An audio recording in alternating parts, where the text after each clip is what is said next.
ધારો કે કોઈ વ્યક્તિ સવારે પોતાની ઓફિસે પહોંચે છે અને અચાનક તેને ખબર પડે છે કે જે પ્રોજેક્ટ પર તે છેલ્લા 3 વર્ષથી કામ કરી રહી હતી તે રાતોરાત બંધ કરી દેવામાં આવ્યો છે.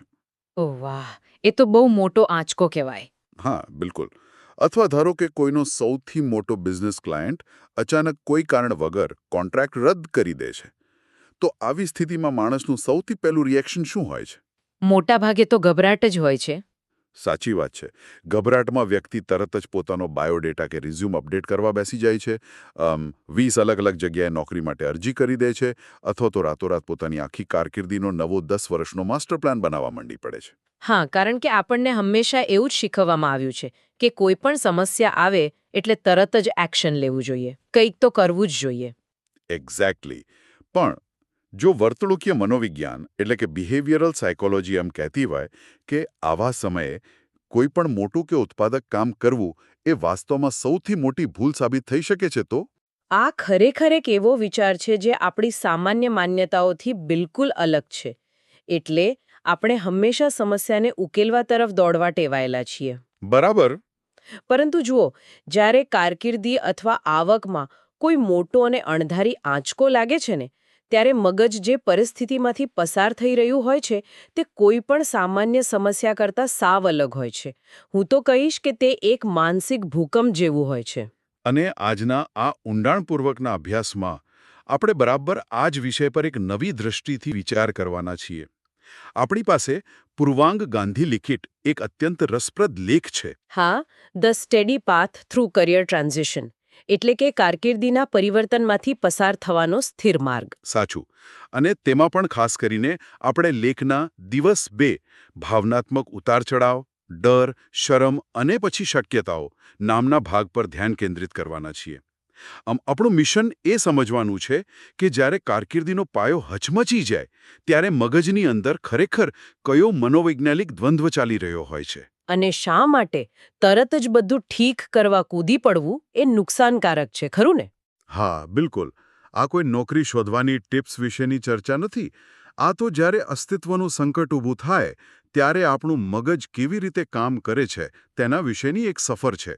અને આ સફરની શરૂઆત એ સમજવાથી થાય છે કે જ્યારે આવો કોઈ આંચકો લાગે છે ત્યારે વાસ્તવમાં આપણા મગજની અંદર જૈવિક સ્તરે, એટલે કે બાયોલોજીકલ લેવલ પર શું થાય છે.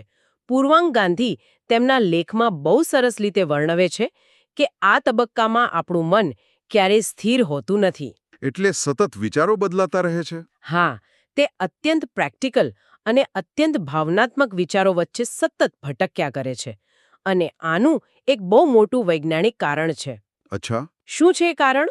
જુઓ, જ્યારે કારકિર્દી પર સંકટ આવે છે ત્યારે મગજમાં રહેલું એમિગડાલા નામનું કેન્દ્ર સક્રિય થઈ જાય છે. એમિગડાલા એ મૂળભૂત રીતે મગજનું ડર અથવા ભયનું કેન્દ્ર છે. ઉત્ક્રાંતિ દરમિયાન આ કેન્દ્ર આપણને જંગલી પ્રાણીઓથી બચવા માટે વિકસિત થયું હતું. એક મિનિટ, શું એટલે કે મગજ કારકિર્દીના નુકસાનને કોઈ જંગલી પ્રાણીના હુમલા સમાન ગણી લે છે? ચોક્કસ. મગજ માટે નોકરી જવી અથવા આવક બંધ થવી એ સીધો જીવન મરણનો સવાલ બની જાય છે.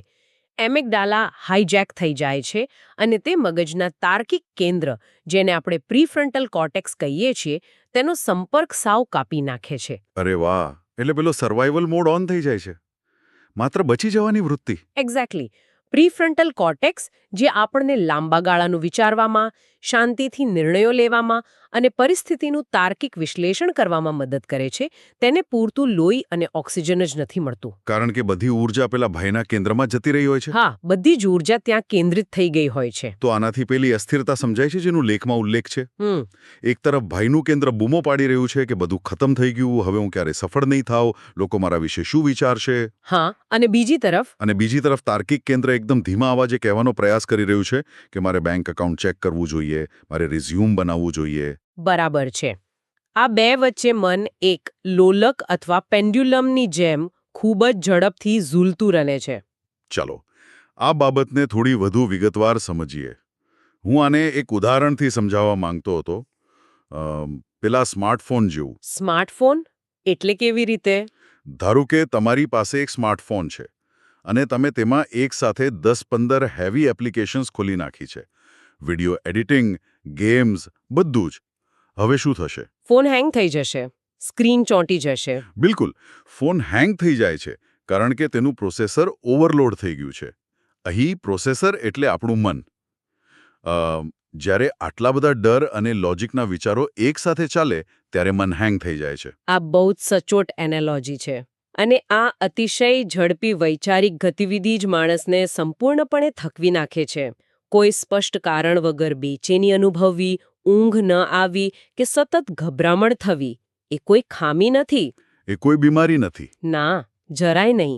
આ કોઈ માનસિક ખામી નથી, પણ મન એક નવી અને અણધારી પરિસ્થિતિ સાથે અનુકૂલન સાધવાનો એટલે કે એડજસ્ટ થવાનો પ્રયાસ કરી રહ્યું છે. પણ લેખ આગળ જણાવે છે કે આ સમયગાળો બહુ ખતરનાક પણ સાબિત થઈ શકે છે. આ અસ્થિરતા અને બેચેની ધીમે ધીમે એક જાળમાં ફેરવાય છે. પોતાના જ પગ પર કુહાડી મારવાની જાળ. હા, આને સેલ્ફ સેબોટાજ કહેવાય. બરાબર. લેખમાં આનું ખૂબ સુંદર વર્ણન છે. મનની અસ્થિરતા કેવી રીતે નકારાત્મક વિચારોમાં ફેરવાય છે તે સમજાવ્યું છે. વ્યક્તિનું મન બે અલગ અલગ સમયકાળમાં ફસાઈ જાય છે, ભવિષ્ય અને ભૂતકાળ. સાચી વાત.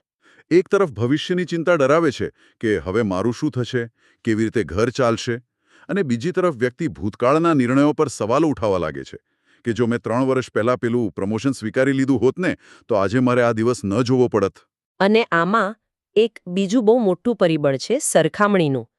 આપણે અન્ય લોકો સાથે પોતાની સરખામણી કરવા લાગીએ છીએ કે વસ્તુઓ અલગ હોવી જોઈતી હતી. ખાસ કરીને સોશિયલ મીડિયા પર. હા, જ્યારે મન આટલું નબળું હોય ત્યારે લિંક્ડઇન કે ઇન્સ્ટાગ્રામ પર જવું એ ખુલ્લા ઘા પર મીઠું ભભરાવા જેવું છે. ત્યાં કોઈને નવો પ્રોજેક્ટ મળ્યો છે, કોઈ આગળ વધી રહ્યું છે. અને એ જોઈને આપણને લાગે કે માત્ર આપણે જ નિષ્ફળ છીએ. બિલકુલ. આ શરમની લાગણીને ચરમસીમા પર લઈ જાય છે. પણ જુઓ, મારે અહીં એક પ્રશ્ન ઊભો કરવો છે. થોડું પુશબેક આપવું છે આ વિચારને. હા, ચોક્કસ. લેખમાં પૂર્વાંગ એક સલાહ આપે છે કે આ વિચારો સામે બહુ લડવું નહીં, તે કાયમી નથી. હવે મારો પ્રશ્ન એ છે કે જ્યારે કારકિર્દી અને આવક દાવ પર હોય, આવતા મહિને ઘરનું ભાડું ભરવાનું હોય, ત્યારે મનમાં ચાલતા આવા ભયાનક વિચારો સામે લડ્યા વગર શાંત કેવી રીતે રહી શકાય? આ બહુ વ્યાજબી સવાલ છે. એટલે શું આ નિષ્ક્રિયતા નથી? જો હું લડીશ નહીં તો આ નકારાત્મક વિચારો મને ગળી જ જશે ને? હથિયાર હેઠા મૂકી દેવા જેવી વાત નથી આ. અહીં સૌથી આકર્ષક બાબત એ છે કે લેખ નિષ્ક્રિય થવાનું બિલકુલ નથી કહેતો. તો શું કહે છે? તે સ્વીકારવાનું કહે છે. આ વિચારો સામે લડવાથી તમારી ઊર્જા વેડફાય છે. લેખ જ્યારે એમ કહે છે કે વિચારો સામે લડો નહીં, ત્યારે તેનો અર્થ હાર માની લેવાનો જરાય નથી. તેનો અર્થ એ છે કે ખોટી જગ્યાએ ઊર્જા ન વાપરો. ઓકે. બાજુથી જોરથી ખેંચશો તો શું થશે?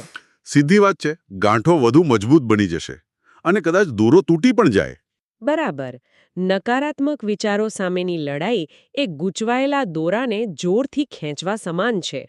મારે આવું ન વિચારવું જોઈએ, મારે હમણાં જ પોઝિટિવ થવું પડશે, આવું સતત પોતાની જાતને કહેવાથી મગજનું પેલું ભયનું કેન્દ્ર વધુ સક્રિય થાય છે. કારણ કે તેને લાગે છે કે આપણે કોઈ નવી મુશ્કેલીમાં છીએ. હા, લેખ જે સ્વીકૃતિની વાત કરે છે તે એ દોરાની ગૂંચને હળવાશથી હાથમાં પકડીને માત્ર જોયા કરવા જેવું છે. તમારે માત્ર એ સ્વીકારવાનું છે કે હા, અત્યારે ડર લાગી રહ્યો છે. અત્યારે ભવિષ્ય થોડું અંધકારમય દેખાઈ રહ્યું છે. હા, આ વિચારોને એક પસાર થતા વાદળની જેમ જુઓ. તેમને એક કામચલાઉ પ્રતિક્રિયા તરીકે જોવાથી મનને શાંત થવાનો સમય મળે છે. એટલે કે તેમને રોકવાનો પ્રયાસ કરવાને બદલે માત્ર નોંધીને પસાર થવા દેવાના. બિલકુલ. અને આ સ્વીકૃતિ જ પેલા તાર્કિક કેન્દ્રને પાછો એક્ટિવ થવાનો સમય આપે છે. તો આ બધાનો અર્થ શું છે? જો આપણે વિચારો સામે લડીને દોરો ખેંચવાનો નથી અને સાવ નિષ્ક્રિય થઈને બેસી પણ નથી રહેવાનું, તો વાસ્તવમાં કરવાનું શું છે? અહીં આવે છે નાની હિલચાલ અથવા સ્મોલ મૂવમેન્ટ્સનો સિદ્ધાંત. હા, આ લેખનો બહુ પ્રેક્ટિકલ ભાગ છે. મોટા નિર્ણયો ન લેવા છતાં સાવ થંભી પણ ન જોવું. સાચું. લેખ બહુ સ્પષ્ટ રીતે કહે છે કે નાના અને સરળ કાર્યોમાં સક્રિય રહો. લોકો સાથે વાત કરો, જોડાયેલા રહો. અને કોઈ પણ દબાણ વગર વિકલ્પો શોધો. એટલે આનો અર્થ એ નથી કે તરત નવી નોકરી માટે ઇન્ટરવ્યૂ આપવા માંડો કે મેસેજ કરવા માંડો કંપનીઓને. ના, જરાય નહીં. આનો અર્થ છે કે મનને રોજિંદા નાના કામોમાં વ્યસ્ત રાખીને તેને ઝડપથી સ્થિર થવામાં મદદ કરવી. જેમ કે સવારે ઉઠીને પોતાના માટે એક સરસ ચા બનાવવી. હા, અથવા કોફીનો કપ જાતે ધોઈ લેવો, કદાચ માત્ર ડેસ્કટોપ પર અસ્તવ્યસ્ત પડેલી ફાઇલોને ફોલ્ડરમાં ગોઠવી. આ પણ મને એક વાત કહો, શું ચા બનાવવાથી કારકિર્દીનો પ્રશ્ન ઉકલી જશે? ના, પ્રશ્ન સીધો નથી ઉકલતો, પરંતુ જો કેવી રીતે આ નાની હિલચાલ એક અદૃશ્ય પ્રેશર વાલ્વ તરીકે કામ કરે છે તે સમજવા જેવું છે. Pressure valve? હા, જ્યારે વ્યક્તિ કોઈ મોટો આંચકો અનુભવે છે ત્યારે તેને લાગે છે કે તેના જીવન પરથી તેનો કાબુ છૂટી ગયો છે. પણ જ્યારે તે કોઈ નાનું કામ સફળતાપૂર્વક પૂરું કરે છે ને ત્યારે મગજમાં ડોપામાઇન નામનું રસાયણ મુક્ત થાય છે. અરે હા, ડોપામાઇન. એ તો રિવોર્ડ હોર્મોન છે ને? બરાબર. આ નાનકડી સફળતા મગજને મેસેજ મોકલે છે કે જો બધું જ કાબુની બહાર નથી, આ નાના કામ પર તારો કાબુ હતો અને તે બધું ધૂંધળું હોય ત્યારે પણ દિશાહીનતાની લાગણીને દૂર રાખે છે. એટલે કે આ નાની હિલચાલ દ્વારા આપણે આપણા મગજને ફરીથી કામ કરતું એટલે કે રીબૂટ કરી રહ્યા છીએ. ધીમે ધીમે તાર્કિક મગજ જાગે છે. હા, અને જ્યારે મગજ ભવિષ્યના ડર અને ભૂતકાળના અફસોસ વચ્ચે ભટકતું હોય ત્યારે કોઈ નાનું કામ કરવું તે મગજને વર્તમાનની વાસ્તવિકતામાં ખેંચી લાવે છે. આ બહુ સરસ વાત કહી. વર્તમાનમાં રહેવું જરૂરી છે. અને જ્યારે સમય આપવાથી અને નાના કામ કરતા રહેવાથી શું પરિણામ આવે છે? આપણે લેખના એ ભાગ પર પહોંચીએ છીએ જ્યાં સ્થિરતા પછી સ્પષ્ટતા આવે છે. હા, આ સૌથી સુંદર તબક્કો છે. જે પરિસ્થિતિ પહેલા બહુ ભારે લાગતી હતી તે ધીમે ધીમે નિયંત્રણમાં આવતી લાગે છે. વિચારસરણી સ્પષ્ટ થાય છે અને નાની દિશાઓ દેખાવા લાગે છે. આમ પણ આ બધું અચાનક નથી થતું, ધીમે ધીમે થાય છે, ખરું ને? બિલકુલ ધીમે ધીમે. જો આપણે આને વ્યાપક સંદર્ભમાં જોઈએ તો પૂર્વાંગ ગાંધીનો મુખ્ય સિદ્ધાંત અહીં સમજી શકાય છે. તેઓ કહે છે કે આ તબક્કા પર પ્રતિક્રિયા ન આપો, તેમાં શાંતિથી રહો. હા, રિએક્ટ ન કરો. સ્પષ્ટતા સ્થિર થયા પછી આવે છે, પહેલા નહીં. આ વાક્ય બહુ પાવરફુલ છે. સ્પષ્ટતા સ્થિર થયા પછી આવે છે, પહેલા નહીં. આપણે હંમેશા એવું માનીએ છીએ કે જ્યારે બધું ક્લિયર થશે ત્યારે આપણે શાંત થઈશું. પણ લેખ કહે છે કે પહેલા શાંત થાઓ, પછી ક્લિયર થશે. એક્ઝેક્ટલી. અને જ્યારે સ્પષ્ટતા આવે છે ત્યારે નવી નોકરી ક્યાં શોધવી કે વ્યવસાયમાં શું કરવું તેના સાચા રસ્તા આપોઆપ દેખાવા લાગે છે. અહીં મારે લેખના એક બહુ જ મહત્વના મુદ્દા પર ભાર મૂકવો છે. આખી પ્રોસેસ દરમિયાન પોતાની જાતને જજ ન કરો.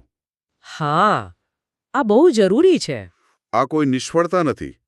આ માત્ર એક એડજસ્ટમેન્ટ છે. અને કોઈ પણ એડજસ્ટમેન્ટ થોડો સમય તો લે જ છે. જેમ તમે કોઈ નવા શહેરમાં રહેવા જાઓ તો રસ્તા ભૂલી જવાય. તે નિષ્ફળતા નથી? બિલકુલ નથી. તે માત્ર આસપાસના વાતાવરણ સાથે ગોઠવવાની પ્રક્રિયા છે. ગોઠવણ છે, નિષ્ફળતાની. અને જ્યારે આપણે આને એડજસ્ટમેન્ટ તરીકે જોઈએ છીએ ત્યારે આપણને આપણી પોતાની પર દયા આવે છે, થોડી કરુણા જન્મે છે. સાચી વાત.